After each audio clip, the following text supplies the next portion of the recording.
The New York Times obituary for Lebbeus Woods reads, as its final remark, this quote from the deceased: "Architecture should be judged not only by the problems it solves, but by the problems it creates." Since my introduction to his work in the 1995 film 12 Monkeys, I have been attracted to this man's art not only for its unique aesthetic, but due to the underlying policy illustrated in their lines. Although irrational to many, Woods presents a new manner to examine human-scale design as an expression of hope, protection, and politically charged communication against power structures who will not, or perhaps cannot listen. Unlike many who take for granted the seemingly innocuous program of our surroundings, from a young age, Woods was directly aware of architecture as a member of a great societal performance, yoked in war and discovery.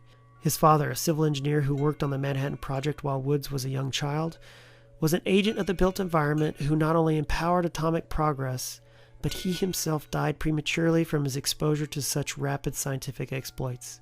Problem solved, problem created.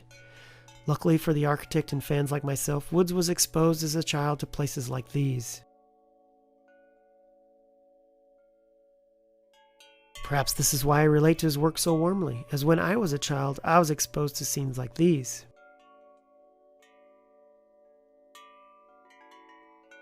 For years, I was convinced that Woods was a ghostwriter or artist or inspiration for Peter Chung's animated Aeon Flux.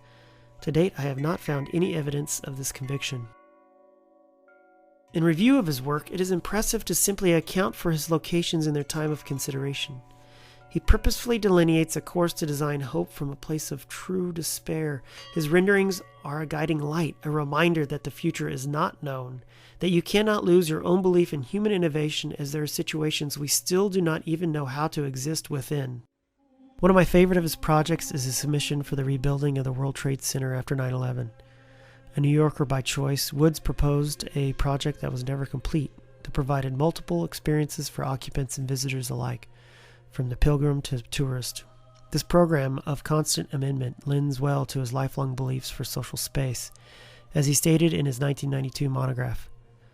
"Architecture is a political act. The long version, all innovative architecture engages ethical issues that have profound political consequences." Years earlier in 1999, not far from the World Trade Center site, Woods suggested damming the Hudson and East Rivers to create a literal lower Manhattan, a new underground to New York, as a place of unique experiences and of unfamiliar scale. If I were to read too deep into this design, I would suggest he was reflecting on the dam that was part of his father's plan at the Arnold Engineering Development Center of Tennessee, where systems are now fed by the reservoir named in his father's honor. For the patriarch, water is reclaimed to innovate and create. For the son, water is held back, presenting an unnatural sense of a well-known place. Although opposite in scheme, their ends are the same. That is, both are physical policies meant to repossess a sense of wonder and innovation for a nation they undoubtedly love.